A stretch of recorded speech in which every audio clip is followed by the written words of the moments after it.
하나님이 지금 나와 함께 하신다라는 말이 어떤 사람한테 큰 위로가 될 것입니다. 또 어떤 사람한테는 큰 용기가 되고 또 큰 기회가 될 것입니다. 또 어떤 사람에게는 큰 심판이 될 것입니다. 하나님이 함께 하신다.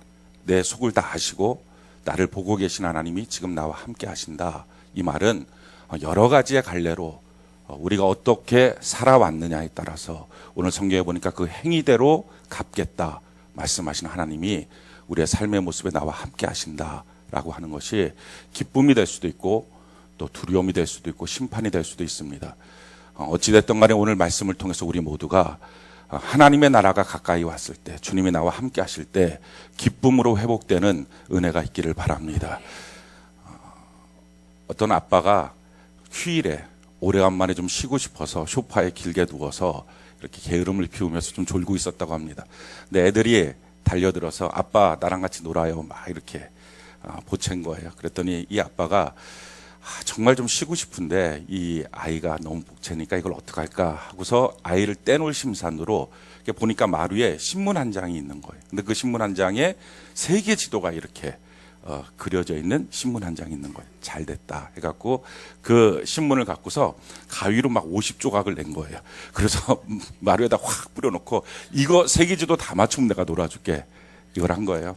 그래서 씩 웃으면서 오늘 한 5시간은 내가 잔다. 이렇게 얘네들이 어린애들이 무슨 세계지도를 알겠어요. 그러니까 어린애들이니까 세계지도 당연히 모르게 평생 못 맞춘다 하고 이제 누워서 깊은 잠을 이제 자는 거예요. 근데 한 10분밖에 안 됐는데 애들이 아빠 다 맞췄어요. 하고 깨우는 거예요. 깜짝 놀라서 우리 애들이 드디어 천재였구나. 내가 이걸 몰랐구나.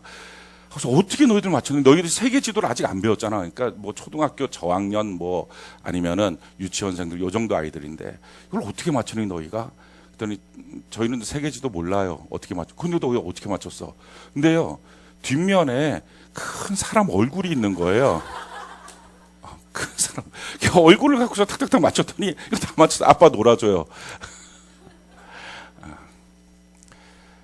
우리에게 닥쳐오는 문제가 있습니다. 이 딜레마라 그럽니다. 뭘 해도 안 되는, 내가 해결하지 못하는 문제가 있습니다. 많은 사람들이 이 문제를 해결하기 위해서 문제에 깊이 들어가죠. 어떻게 이 문제를 잘 해결할까, 잘 짜맞출까. 근데 사실은요, 이 문제를 우리가 해결할 수 있는 능력은 없습니다. 하나님이 우리에게 주시는 그 문제의 의미는 우리의 인격을 맞춰보라는 것입니다. 그러면 문제는 저절로 해결이 됩니다. 하나님의 형상이 맞춰지면 문제는 해결됩니다. 성경적인 용어로 속사람이 맞춰지면 그런 문제는 해결됩니다. 그래서 하나님 말씀하시죠. 내 영혼이, 이게 속사람이거든요. 내 영혼이 잘됨 같이 할렐루야.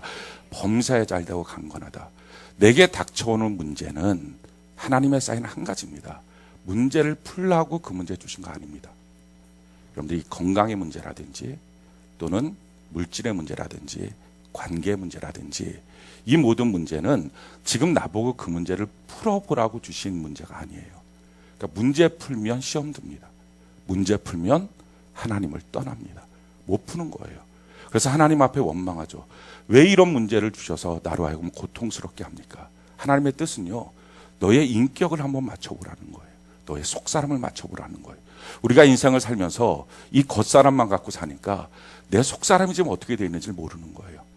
그래서 그 속사람을 다시 보고 이걸 하나님의 형상으로 맞추고 내 영혼이 얼마나 하나님 앞에서 아름다운 영혼이 되는지를 맞춰볼 수 있는 기회를 주시기 위해서 문제를 주신 겁니다. 그래서 우리가 지금 삶에 어떤 문제가 있다면 이 문제에서 문제를 보려고 하지 말고 우리의 영혼을 바라보는 은혜가 있기를 바랍니다. 이게 믿음으로 사는 길이에요. 여러분, 믿음이 있다는 것과 믿음으로 산다는 것은 전혀 다른 차원입니다. 어떤 한 여자 집사님이 우리 교회 성도님은 아닌데 그 집사님이 신앙생활 나름대로 열심히 잘 했다는 거죠. 기도도 열심히 하고 그렇게 하다가 어느 날 병원에 가서 진단을 받았는데 암이라는 거예요. 그래서 그 교회 목사님을 찾아가서 울며 불며 내가 이렇게 신앙생활 나름대로 열심히 잘했는데 기도도 하고 예배도 안 빠지고 잘했는데 어떻게 내가 이렇게 암에 걸릴 수 있습니까? 하나님이 원망스럽습니다. 하나님 날 버린 것 같아요. 하나님 날 안 사랑하는 것 같아요. 하나님의 사랑이 전혀 느껴지지 않아요. 그랬다는 거죠. 이 문제, 이 암이라고 하는 문제를 풀라고 주셨겠습니까? 근데 그 문제를 풀려고 하니까 이 여자분은 그 문제 앞에서 다 잃어버린 거예요. 사실은 이 문제를 푸는 게 아니라 이 문제 앞에서 자기 영혼을 바라봐야 됩니다. 나와 함께 하시는 주님, 그 주님의 형상을 바라보고 그 주님으로 우리 마음이 바뀌어져야 되죠. 내 마음에 뭐가 지금 병들었는지, 내 마음이 지금 어떤지 이걸 점검하고 다시 맞춰가는 거예요. 그러면 그 문제라고 하는 것은 하나님의 손에 있는 거죠. 하나님이 해결해 주시겠죠. 병을 낫게 되시고 또 낫지 않아도 그 병을 갖고 평생 살아도 되고, 아니면 그 병에 들어있는 상태를 통해서 그에게 주신 하나님의 영광이 있을 수도 있겠죠. 중요한 것은 지금 문제가 어떤 문제냐 할 때 이 여인의 지금 문제는 뭐였습니까? 암이 문제가 아니에요. 자기에게 닥쳐온 사건을 믿음으로 풀어갈 수 있는 능력이 없는 거예요. 믿음으로 살지 못하는 거예요. 믿음은 있어서 기도는 하고요. 믿음은 있어서 예배는 드렸어요. 그래서 자기 믿음 있다고 말했어요. 근데 자기 앞에 닥쳐온 사건들을 믿음으로 살아가지 못해요. 이게 오늘날 그리스도인의 가장 큰 질병입니다. 내게 닥쳐온 사건들 앞에 원망으로, 불평으로 반응해요. 낙심과 분노와 미움으로 반응해요. 어느 때는 그것을 모면하기 위해서 거짓의 영에 사로잡혀 살기도 합니다. 그러니까 믿음을 못 쓰는 거예요. 왜 믿음을 못 쓸까요? 거기서 자기의 인격, 자기의 속사람을 볼 수 있지 못하는 거예요. 믿음은 자기의 속을 보는 거거든요. 성경이 믿음에 대해서 이렇게 설명을 합니다. 에베소 5장 15절로 21절 우리 같이 한번 한 목소리 읽어볼까요? 시작. 이름을 주신 아버지 앞에 무릎을 꿇고 비노니 그의 영광의 풍성함을 따라 그의 성령으로 말미암아 너희의 속사람을 능력으로 강건하게 하시오며 믿음으로 말미암아 그리스도께서 너희 마음에 계시게 하시옵고 너희가 사랑 가운데서 뿌리가 박히고 터가 굳어져서 능히 모든 성도와 함께 지식에 넘치는 그리스도의 사랑을 알고 그 너비와 길이와 높이와 깊이가 어떠함을 깨달아 하나님의 모든 충만하신 것으로 너희에게 충만하게 하시기를 구하노라. 우리 가운데서 역사하시는 능력대로 우리가 구하는 거나 생각하는 모든 것에 더 넘치도록 능히 하실 이에게 교회 안에서와 그리스도 예수 안에서 영광이 대대로 영원 무궁하기를 원하노라. 아멘. 속사람이 능력으로 강건하여지는 방법은 믿음으로 그리스도께서 우리의 마음에 계셔야 됩니다. 그 마음에 계신 예수님의 그 넘치는 사랑을 우리가 충만하게 하는 거예요. 누구의 사랑을 지금 갈망합니까? 여러분들은 누구의 사랑이 더 필요합니까? 왜 나는 사랑이 없어? 왜 나를 사랑해 줄 수 있는 사람이 없어? 어디서 찾고 계십니까? 문제는 내 마음속에 그리스도께서 믿음으로 계셔서 내 속사람이 강건해질 때 그리스도의 사랑이 우리에게 부어져서 그 충만함 가운데 그 다음에 뭐라고 말합니까? 우리 가운데 역사하신 능력들, 우리가 구하는 것, 생각하는 것 모든 것에 넘치도록 하신 하나님의 역사가 있다는 거예요. 근데 문제는 이 속사람의 강성함이 믿음으로 되는 건데 그리스도께서 우리의 마음속에 계셔야 되는데 믿음을 사용을 못하는 거예요. 믿음은 있다고 말하는데 믿음이 없는 거예요. 삶 속에서. 자, 그러면 내가 믿음이 있어서 예수를 믿는다고는 하는데, 내가 믿음이 있어서 기도는 한다고 하는데, 믿음이 있어서 지금 예배도 드리고 믿음이 있어서 성경도 본다고 하는데 왜 삶의 현장이 딱 도착만 하면 왜 믿음은 전혀 작동을 못할까? 왜 믿음으로 반응이 안 될까? 왜 믿음으로 그 사실 앞에 내 마음속에 계신 그리스도의 사랑이 그 시간 내게 막 부어져서 예수의 사랑 안에서 충만해져서 그 문제에 대해서 도리어 소망이 생기고 기대가 생기고 감사가 생기고 왜 그리스도인다운 삶의 모습이 안 될까? 도대체 믿음은 어디가 있는 걸까? 믿음은 있다고 말하는데 정말 믿음이 있느냐는 거예요. 믿음은 있다고 말하는데 사건만 터지면 원망의 반응, 사건만 터지면 불평, 사건만 터지면 미움, 분노, 이걸 해결을 못하고 있다면 그게 무슨 어디에 믿음이 있냐는 거예요. 믿음은 있다고 하는데 도대체 왜 믿음이 작동을 안 할까? 왜 믿음은 있다고 하는데 그 순간 하나님이 원하시는 나의 인격, 나의 속사람을 내가 보지 못할까? 왜 그렇습니까? 기도가 더 필요할까요? 지금 이 사람이? 말씀을 더 봐야 될까요? 설교를 더 들어야 될까요? 그게 아니에요. 이걸 뭐라고 말해요? 미혹당했다라는 거예요. 오늘 그 미혹에 대해서 말씀을 드리려고 합니다. 오늘날의 이 시대가 어떤 시대예요? 미혹당한 시대예요. 오늘 말씀해 준 너희가 미혹당하지 말라라는 것입니다. 미혹이라는 게 뭐냐면은 내게 주어진 사건 가운데 하나님이 원하는 대로 나의 속사람을 발견하고 내 안에 계신 예수님을 바라보고 그 예수님으로 말미암아 그 믿음으로 그 사랑으로 이 문제를 하나님의 시선으로 바라보고 이겨나가고 해결하고 그 안에서 넘치는 감사와 기쁨이 있어야 되고 그리스도인다운 인격이 나타나는 것, 이게 우리의 삶의 모습인데 전혀 아닌 거예요. 세상 사람과 똑같은 거예요. 왜? 못 보니까. 그걸 누가 못 보게 하는 거예요? 그동안 들은 말씀이 있는데, 기도했던 것도 있는데, 예배도 드렸는데 왜 못 보는 거예요? 미혹당한 거예요. 오늘날 많은 그리스도인들이 미혹당해서 삽니다. 성경은요, 마지막 때의 특징이 뭐냐? 성도들이 다 미혹당해 있다는 거예요. 성경이 이렇게 말합니다. 디모데후서 3장 1절로 8절, 우리 같이 한번 읽어볼까요? 디모데후서 3장 1절로 8절 같이 한 목소리 시작. 너는 이것을 알라. 말세에 고통하는 때가 이르러 사람들이 자기를 사랑하며 돈을 사랑하며 자랑하며 교만하며 비방하며 부모를 거역하며 감사하지 아니하며 거룩하지 아니하며 무정하며 원통함을 풀지 아니하며 모함하며 절제하지 못하며 사나우며 선한 것을 좋아하지 아니하며 배신하며 조급하며 자만하며 쾌락을 사랑하기를 하나님 사랑하는 것보다 더하며 경건의 모양은 있으나 경건의 능력은 부인하니 이 같은 자들에게서 내가 돌아서라. 그들 중에 남의 집에 가만히 들어가 어리석은 여자를 유인하는 자들이 있으니 그 여자는 죄를 중히 지고 여러 가지 욕심에 끌림 받아요. 항상 배우나 끝내 진리의 지식에 이를 수 없느니라. 양내와 얌브레가 모세를 대적한 것 같이 그들도 진리를 대적하니 이 사람들은 그 마음이 부패한 자요 믿음에 관하여는 버림받은 자들이라. 마음이 부패한 자, 속사람 인격이 다 무너진 거예요. 그리고 믿음에 대해서는 버림받은 거예요. 그러니까 믿음은 있다고 하는데 믿음을 사용을 못하는 거예요. 믿음이 없는 거예요. 그래서 이것을 뭐라고 말하느냐? 종교의 영에 사로잡혔다, 이렇게 말해요. 그러니까 종교를 다니는 거예요. 종교, 기독교라고 하는 종교. 이 종교는 다 짐입니다. 그러니까 뭘 해도 다 짐. 큐티해라, 이것도 짐이에요. 큐티 올려라, 이건 더 큰 짐이에요. 남의 큐티 봐라, 뭐 이렇게 자꾸 하라는 거 맞냐? 이게 다 짐이에요. 짐. 예배 나와라, 짐. 그래서 예배 안 나오면 행복해하고, 이게 다 지금 종교의 영에 사로잡혀 있는 거예요. 이런 모든 게 뭐 셀 예배를 드려라, 뭐 해라, 뭐 전도합시다, 이른 양 초청 하셨나요? 이런 거 하셨으면 뭐 손 한번 들어보세요. 이러면 또 이제 왜 이렇게 자꾸 갈궈대냐, 힘들게 만드냐. 이게 다 종교의 영에 사로잡힌 거예요. 예수님이 내 안에 계신다면 하나님의 말씀을 읽는 것이 얼마나 행복할까요? 예수님이 내 안에 계신다면 하나님 앞에 내가 그 예수님이 지금 내 옆에 계셔서 보고 있다면 예물을 드리고 내가 주님을 의지합니다.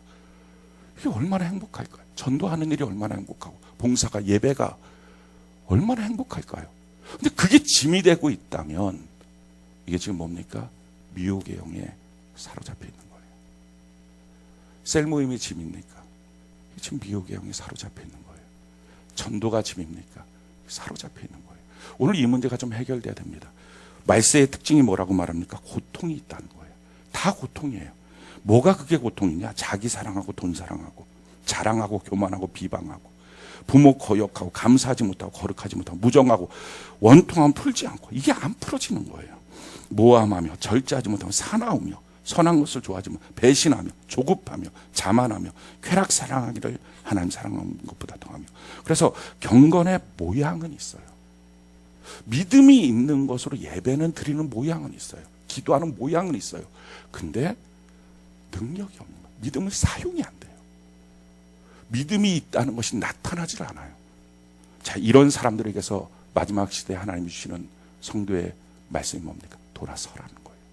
교제권을 끊어라 라는 거예요. 너 거기 물들지 마라. 근데 사실은 목사로서 이 설교하기가 힘든 게 대부분일까 봐.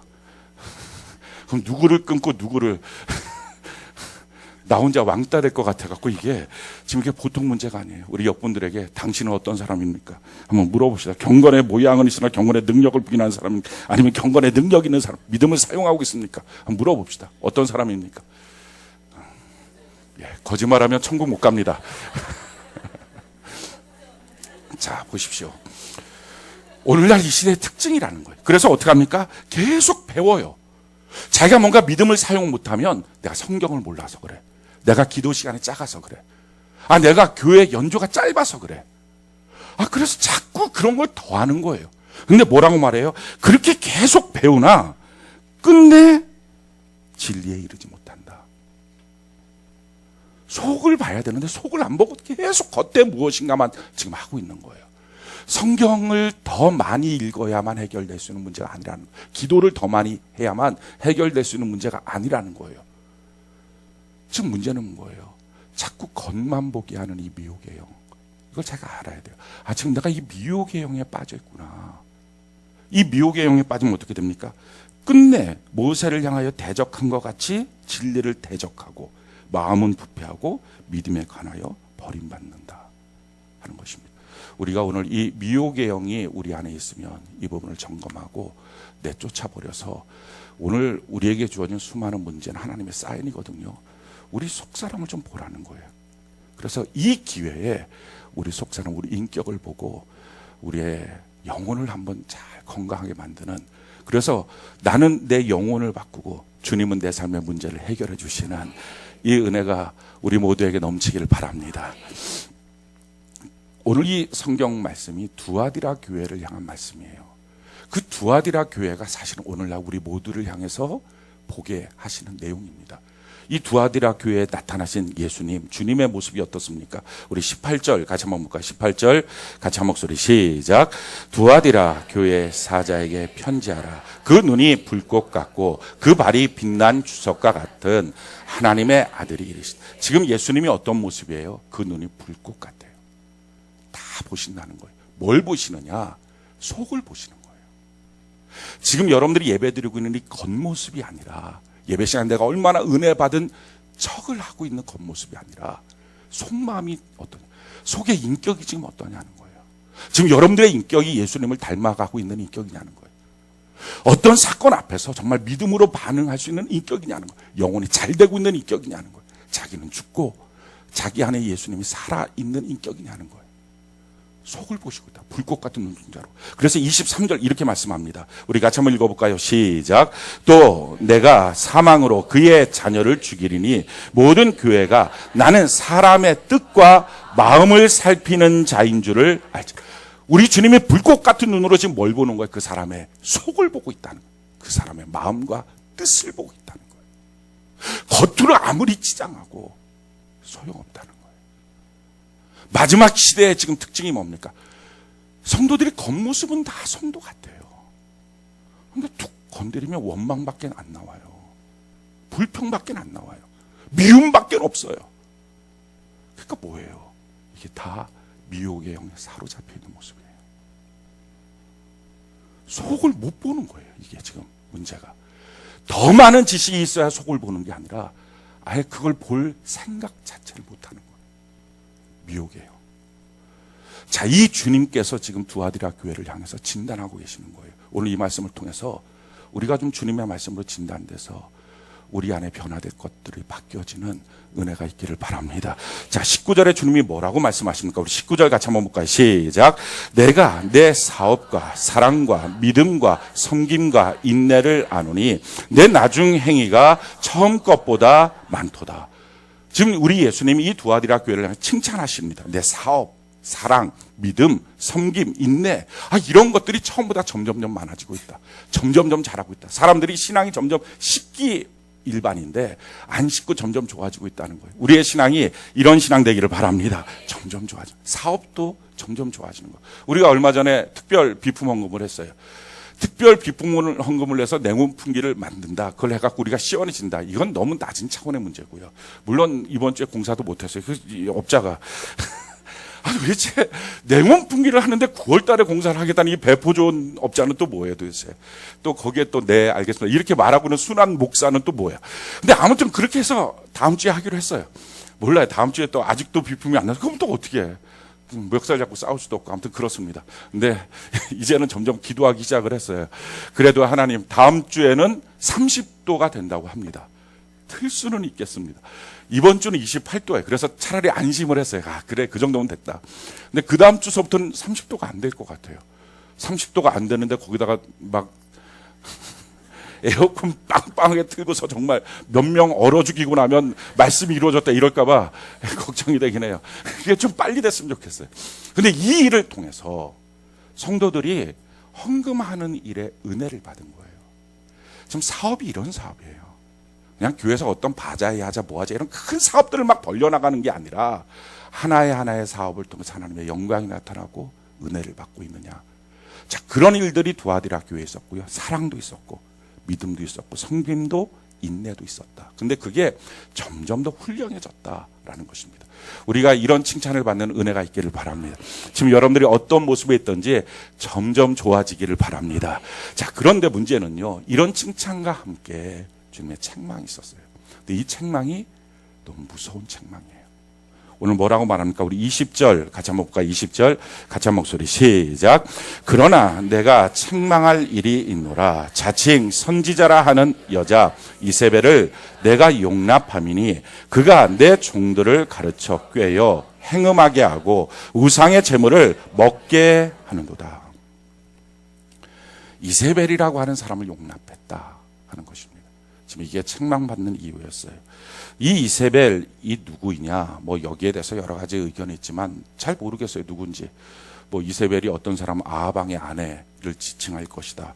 뭐 아하방의 아내를 왜 두아디라 교회에서 지칭하는지 잘 모르겠지만 아무튼 뭐 그럴 것이다. 이름이 같으니까 그럴 것이다. 또 이 시대에 또 이세벨이라고 하는 이름도 있었다. 뭔지 모르겠지만 아무튼 이세벨이라고 하는 여자가 있었어요. 근데 이 여자는 누가 그에게 임명을 해서 선지자라라고 교회에서 임명해 준 게 아니라 자칭 선지자라고 말했던 사람이에요. 아마도 이 사람은 은사가 강하게 나타났던 사람인 것 같아요. 특별히 선지자라고 말한 거 보면 예언의 은사가 강하게 나타났던 여자였던 것 같아요. 얼마나 강력하게 예언의 은사가 나타났는지 거기 보니까 주의 종들이 그 여자한테 가르침을 받은 거예요. 아니, 주의 종들이 그에게 가르쳐야죠. 그래서 바르게 가도록 해줘야 되는데 이 여자의 예언의 은사가 얼마나 강력하게 나타나는, 말하면 탁탁 맞는 거예요. 동으로 가라, 서로 가라, 따라 뭐 이러면서 얘기하는 게 탁탁탁 맞는 거예요. 그러니까 주의 종들도 이번 주에 설교를 뭐 하면 좋겠습니까? 뭐 이런 거 물어보고, 성도들이 이런 상담을 하는데 뭐라고 하면 좋겠습니까? 이런 걸 물어보고 있었던 거예요. 주의 종들을 가르쳤다는 거예요. 은사는 참 귀한 일인 것입니다. 하나님이 주신 성령의 선물입니다. 그러나 이 은사가 많으면 믿음이 좋다라고 생각하는 것은 잘못된 것입니다. 은사가 많은 것과 믿음이 좋은 것은 별개입니다. 능력을 많이 행하는 것과 믿음이 좋다는 것도 별개입니다. 삶에 많은 복을 받고 기도의 응답을 받은 것과 믿음이 많다는 것은 별개의 문제입니다. 사람들이 이것을 같다라고 생각하니까 미혹당하는 거예요. 같다라고 생각하니까. 성경은 많은 기적이 일어나고 있다면 그걸 막 기뻐하고 좋아하는 게 아니라 너 조심해야 된다라는 거예요. 성경이 우리에게 이렇게 말합니다. 마태복음 24장 24절 우리 같이 한번 읽어볼까요? 시작. 거짓 그리스도들과 거짓 선지자들이 일어나 큰 표적과 기사를 보여 할 수만 있으면 택하신 자들도 미혹하리라. 미혹한다. 무엇으로? 큰 기사와 기적으로. 그래서 기사와 기적이 나타날 때 사실은 좋다. 야, 여기 이 기적이 있으니 하나님이 계시는 거야. 아닐 수 있다는 거예요. 왜냐하면 은사가 하나님이 주시는 선물입니다. 하나님의 유익을 위해서, 성도들의 유익을 위해서 쓰도록 주시는 거예요. 근데 이게 하나님이 주시는 건데 이것을 한번 주면 그 사람 거가 아니라 계속 하나님 거예요. 그럼 줬다가 하나님이 이제 필요 없다 싶으면 다시 돌려가죠.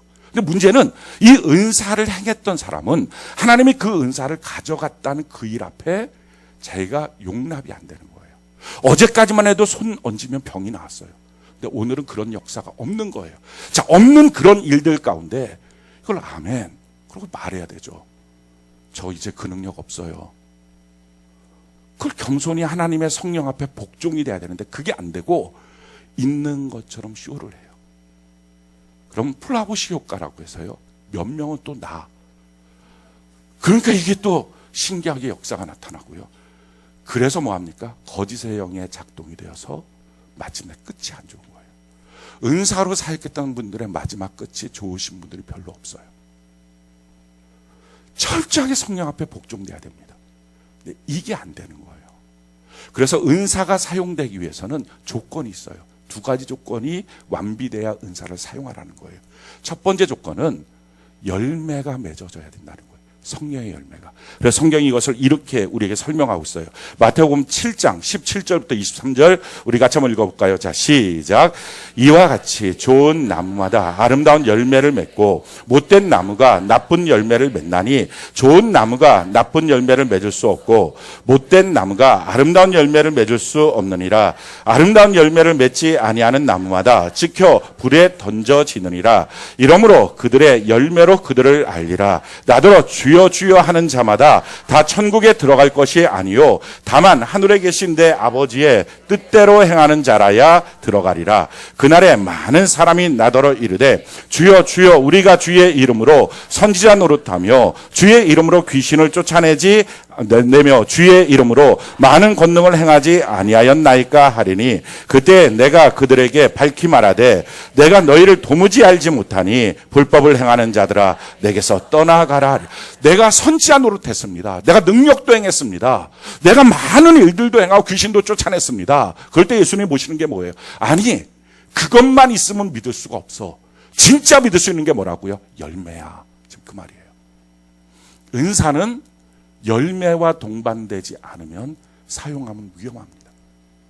이 열매가 뭐예요? 이게 성령의 인격이에요. 이게 속사람이에요. 자, 문제는 뭡니까? 자꾸 이렇게 속사람을 봐야 되는데 못 보고 겉에 나타나는 은사, 겉에 나타나는 역사 이렇게 집중하게 만드는 것, 이게 미혹이에요. 성경이 우리에게 이렇게 말하죠. 갈라디아서 5장 22절로 23절 우리 같이 한번 읽어볼까요? 시작.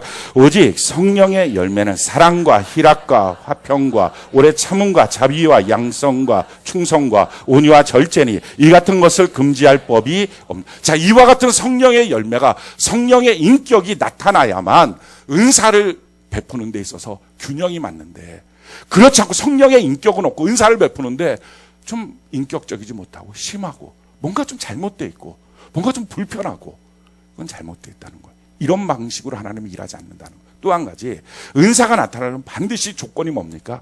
하나님의 말씀으로 먼저 변화가 돼야 돼요. 말씀 없이 은사는 아닌 거예요. 말씀 없이 기적은 아닌 거예요. 그래서 이 기적이 나타나는 걸 보니까 하나님이 계신 거 맞네. 그게 아니라 정말 하나님의 성경 그대로 말씀이 있느냐 이게 더 중요하다는 거예요. 성경이 이렇게 우리에게 말합니다. 신명기 13장 1절로 5절 우리 같이 한번 읽어봅시다. 시작.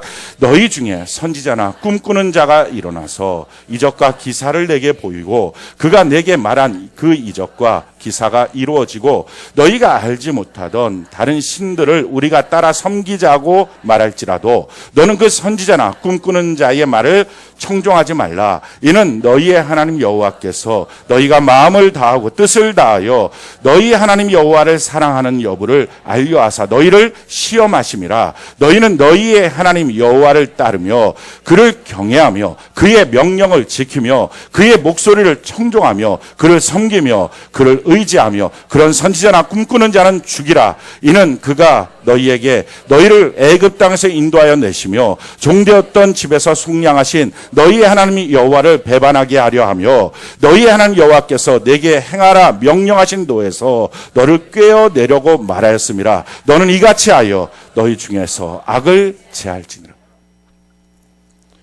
우리에게 꿈 같은 거 보여주고 기적 같은 거 보여주고 이거 따라 봐봐 있잖아 라고 말할 때 거기에 속지 말라. 지금 이것은 하나님이 너를 테스트하고 있는 거다. 하나님의 말씀을 따르고 하나님을 경외하는지에 대한 여부를 보려 하는 것이다 하는 거예요. 그래서 겉으로 나타나는 게 중요한 게 아니라 보이지 않는 말씀, 보이지 않는 성령의 인격, 여기에 자꾸 내 시선이 가게 하고 있느냐 그렇지 않느냐 하는 것입니다. 우린 큰 것을 보면 좋다라고 생각을 해요.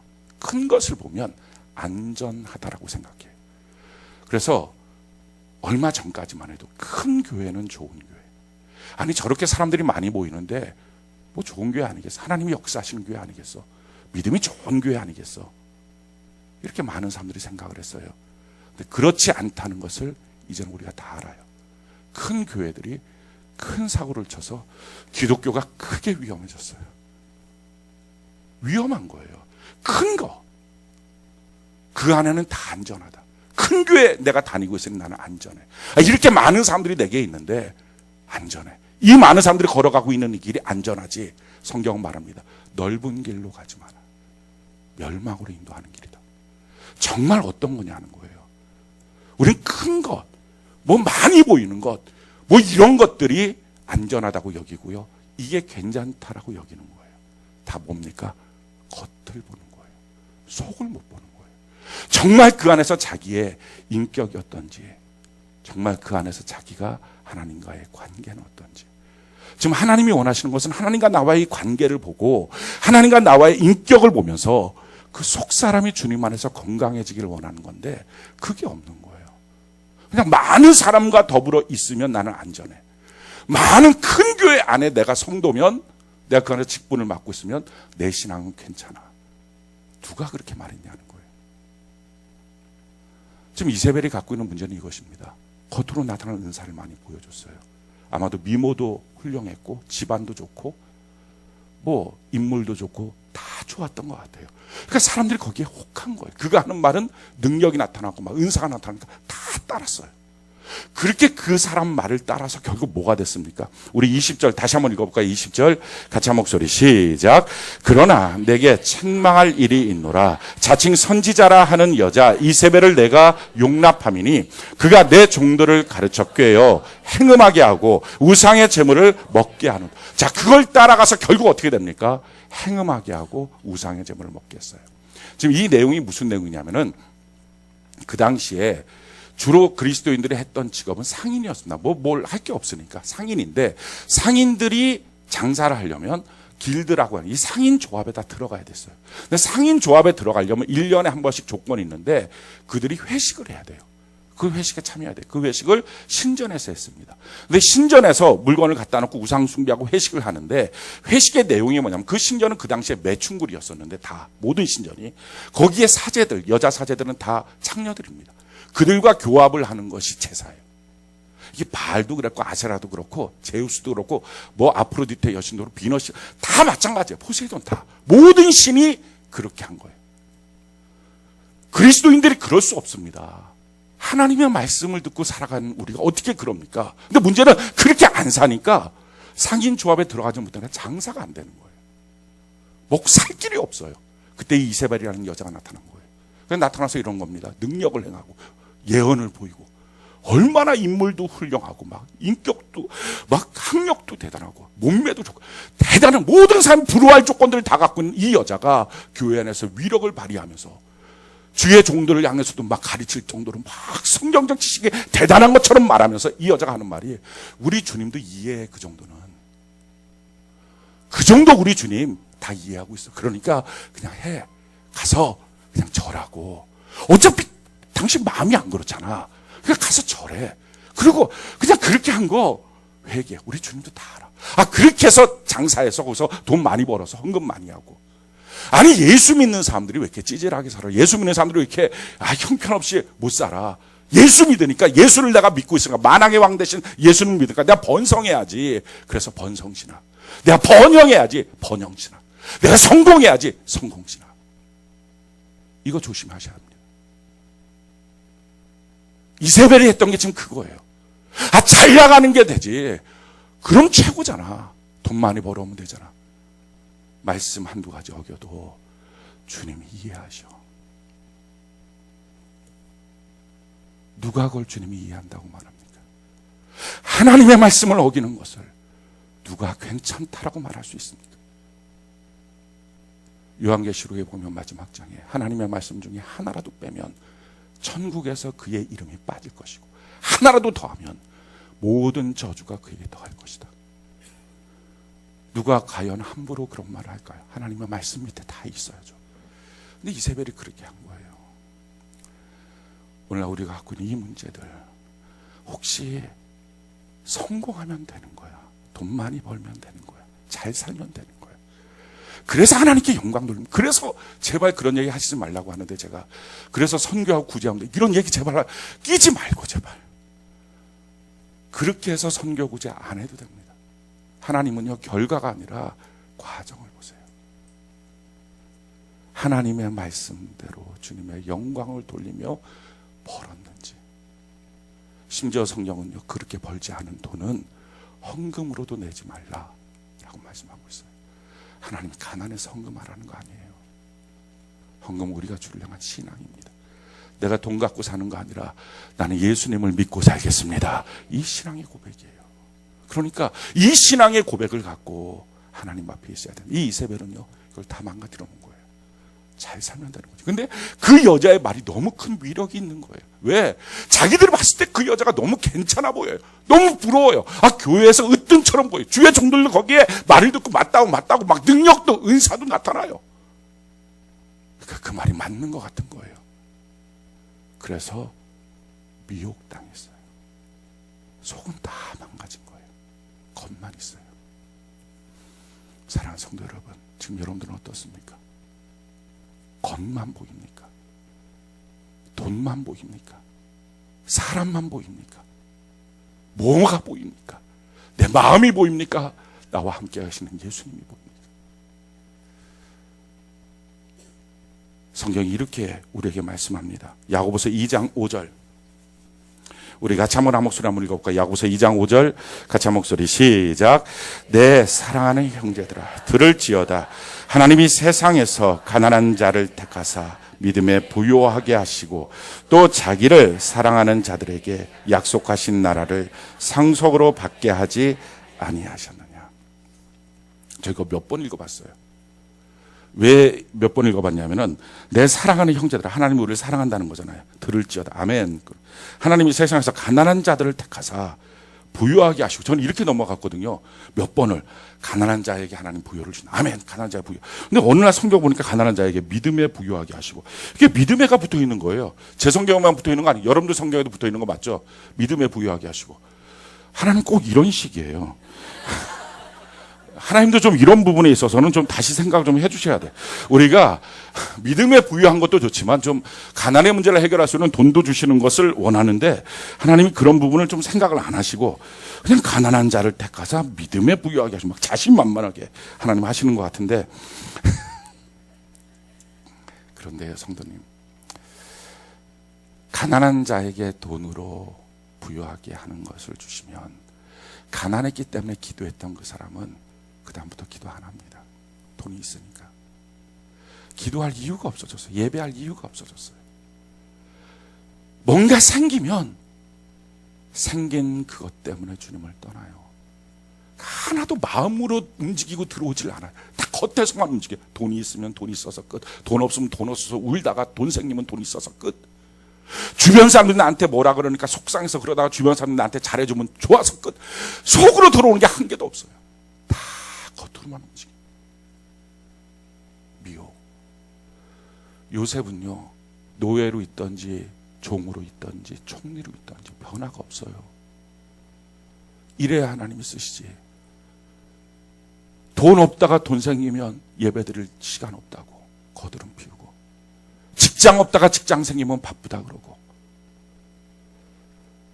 심지어는 뭐 새 집으로 이사 가도 새 집이 좋습니까?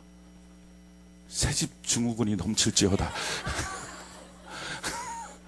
아니, 그게 좋아요? 새 차 좋아요? 한번 흠집을 제대로 한번 내야 돼. 하나님이 사랑하는 자들에게는요, 새 집에 들어가서 그 새 집에 대한 마음을 버리지 않으면 윗집에서 화장실 물이 터질 거예요.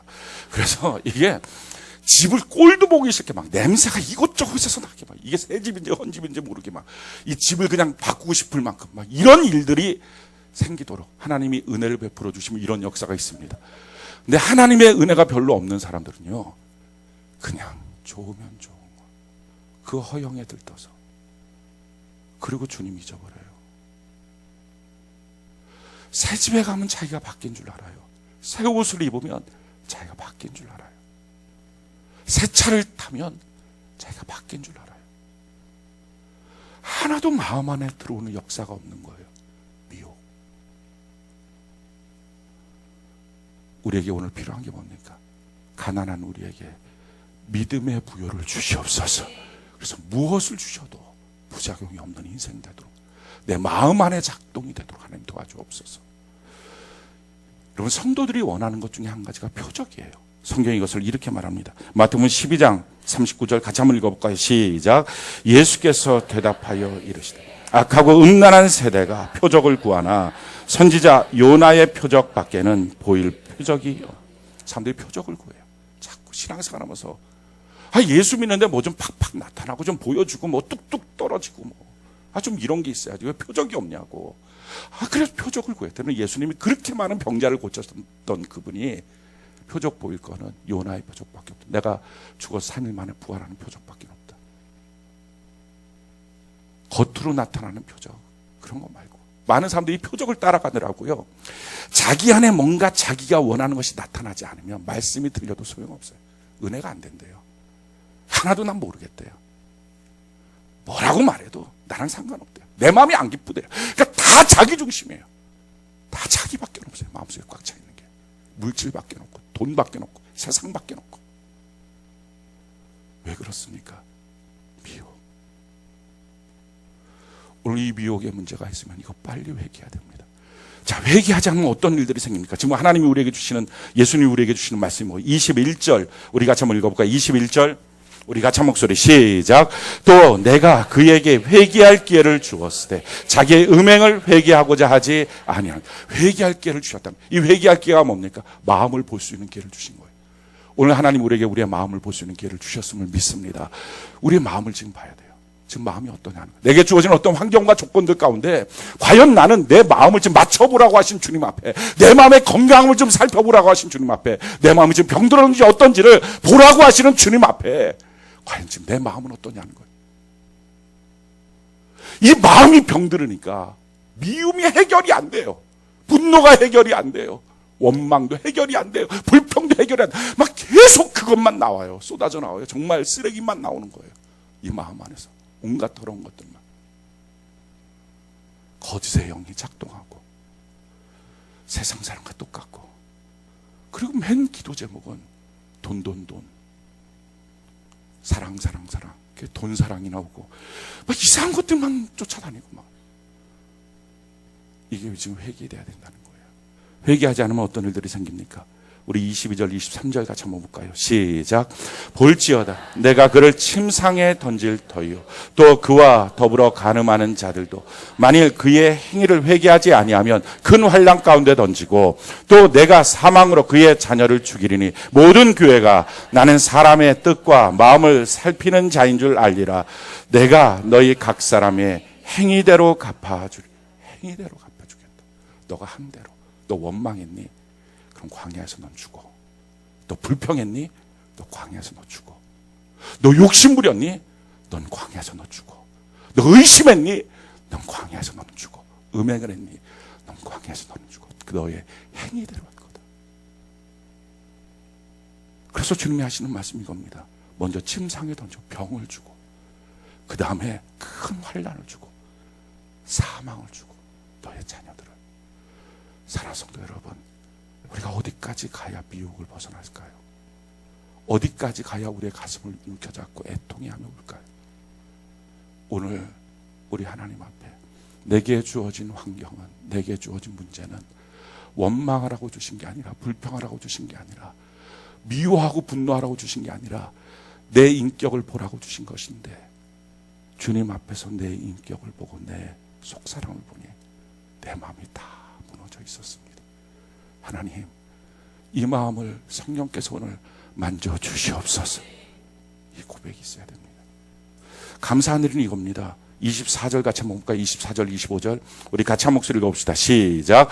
두아디라에 남아있어 이 교훈을 받지 아니하고 소위 사탄의 깊은 것을 알지 못하는 너희에게 말하노니 다른 짐으로 너희에게 지울 것이 없노라. 다만 너희에게 있는 것을 내가 올 때까지 굳게 잡으라. 이 이세벨이라고 하는 여자가 이런 식으로 꼬신 것 같아요. 소위 사탄의 깊은 것을 알지 못하는, 깊은 것을 내가 가르쳐줄게. 하나님은 잘 되는 걸 좋아해. 이런 식으로 말하는. 하나님은 돈 많이 버는 걸 좋아해. 이렇게 가르쳐준 거예요. 성경에 그 사탄의 깊은 것, 그걸 잘 알지 못하는 사람, 그 사람이 복 있다는 거예요. 누군가 와서 깊은 것 가르쳐 주겠다고 하면 싹 귀를 막고 떠나야 됩니다. 깊은 것 없어요. 이 성경이 전체 다예요. 여러분들이 이 하나님의 말씀 믿는 은혜가 있기를 바랍니다. 길거리 가다가 도를 아십니까? 이런 거 절대 따라다니면 안 돼. 아니 너무 신기한 게 이런 것 쫓아다니는 여자들이 있어요. 아니, 뭐 여자뿐이겠어요. 남자들도 이런 거 예쁜 여자가 와서 도를 아십니까? 뭐 얼굴이 이런 거 맨날 얼굴이 뭐 어떠시네요. 뭐가 있는데 한번 저를 따라와 보시겠습니까? 아무 때나 줄줄 따라다니지 말고 깊은 것 이런 거 따라다니지 말고 다른 집 너희에게 질 것이 없다. 교회가요 100% 영적인 사람만 있겠습니까? 그렇진 않아요. 문제는 이 두아디라 교회는 대부분의 사람들이 이세벨에 속은 거예요. 그리고 아주 소수만이 하나님 안에서 신앙을 지킨 거예요. 그래서 책망이에요. 우리 교회를 놓고 봤을 때 우리 교회는 몇 프로가 영적으로 자기 속사람을 보면서 하나님 앞에 제대로 서 있을까? 저의 꿈은요 60%예요. 대세는 잡자라는 거예요. 큐티도 60%예요. 100% 하는 거 아니에요. 혹시 여러분들이 난 큐티를 죽어도 못하겠다. 괜찮아요. 여러분들의 퍼센테이지가 40% 안에만 들면 되는데 혹시 여러분들 셀이 59%라면 당신은 반드시 해야 돼요. 60%는 채워줘야 돼요. 내가 성전기도 다 60%, 예배 다 60% 이상은 돼야 돼. 왜 60%가 중요하냐? 대세는 잡아야죠. 그래서 같이 모였을 때 그들이 말을 해야죠. 그래서 바꿔가야죠. 리더의 역할이 뭡니까? 그렇지 않은 이세벨에 속한 미혹된 자들이 큰 목소리로 말하지 못하도록 그들의 입을 중단시키는 거예요. 그래서 전체가 우리 주님이 봤을 때 쓸 수 있는 교회가 되는 거. 지금 주님이 뭐라고 말합니까? 25절에 보니까 다만 너희에게 있는 것을 내가 올 때까지 굳게 잡으라. 더 짐 지을 것 없다. 더 뭐 할 것 없다. 그럼 내게 있는 것 잡고 있어야 된다. 그 내게 있는 게 뭐예요? 그게 19절이에요. 우리 19절 다시 한번 볼까요? 우리 주님이 칭찬하신 거죠. 같이 한번 읽어봅시다. 시작. 내가 내 사업과 사랑과 믿음과 섬김과 인내를 아노니 내 나중 행위가 처음 것보다 아멘. 이게 은사보다 더 중요하다는 거예요. 이게 기적보다 훨씬 더 중요하다는 거예요. 이게 많은 부여보다 많은 헌금보다 이게 훨씬 더 중요하다는 거예요. 이거 붙잡고 있어야 된다는 거예요.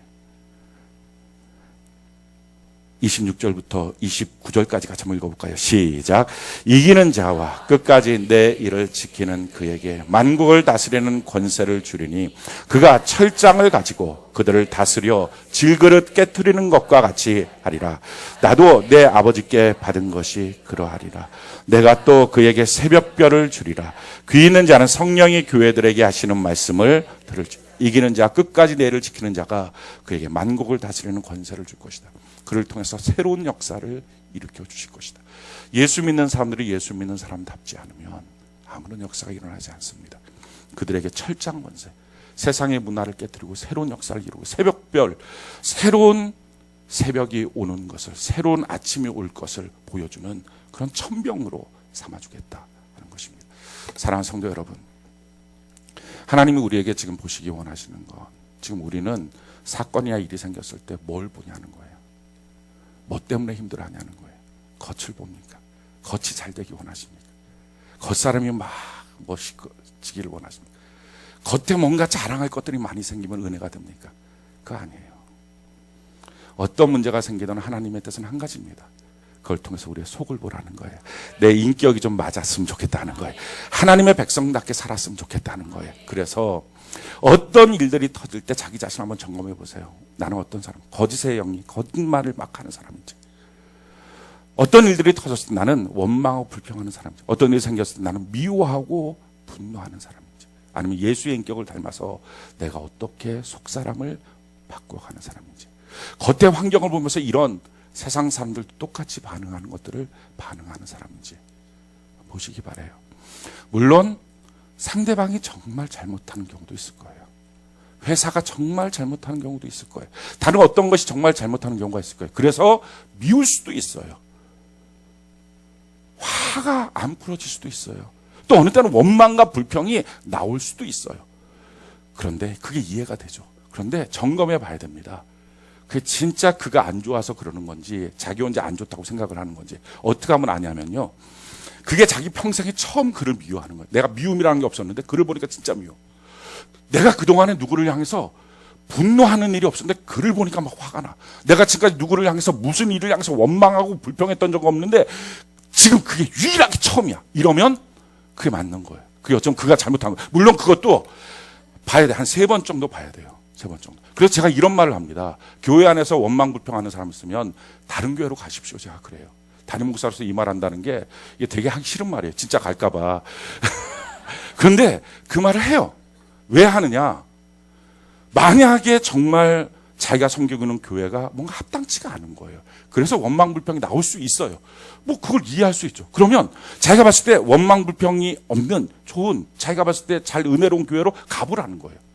가서 거기서 정말 은혜롭게 살았으면 그 전에 다녔던 교회가 원망불평 있는 교회, 그 교회 고치고 바꿔야 돼. 회개해야 돼. 근데 그 교회 갔는데도 또 다른 이유로 원망불평이 나와요. 그래서 이상하다 하고 또 다른 데를 갔어요. 또 나와요. 그건 지가 잘못한 거예요. 지가 바뀌어. 그러니까 3번 정도를 교회로 옮겼는데 여전히 자기는 사건과 일들마다 원망 불평만 나온다면 누가 바뀌어야 돼요? 자기의 속사람이 하나님 앞에 돌이켜 회개해야죠. 이 사람을 만나도 미움, 저 사람을 만나도 미움, 또 다른 사람을 만났는데도 미움이라면 왜 내 주위에는 미워할 만한 사람만 있을까가 아니라 지가 바뀌어야지. 지가 바뀌어야지. 지금 문제는 뭐예요? 그 사건들 앞에 하나님이 보시는 게 뭡니까? 너 속을 좀 보라는 거예요. 너 속이 얼마나 엉망진창인지. 너가 예수 믿는 사람 맞냐는 거예요. 그냥 억지로 붙잡아갖고 예수 믿는 사람인 척하면서 원망하고 불평하고 미워하고 화내고 다투고 싸우고 이것이 자기의 삶이라면, 그래서 왜 그러냐고 말하면 저 사람 때문에 그렇다 그러고 이 일 때문에 그렇다 그러고 이 사건 때문에 그렇다 그러고 왜 주변에서 나한테 이렇게 하는지 모르겠다고 하는 것이 자기의 삶이라면, 이게 처음이면 얘기를 하세요. 이마에다가 붙여요. 처음 화내는 겁니다. 나 처음 원망하는 겁니다. 이건 우리가 다 봐줍시다.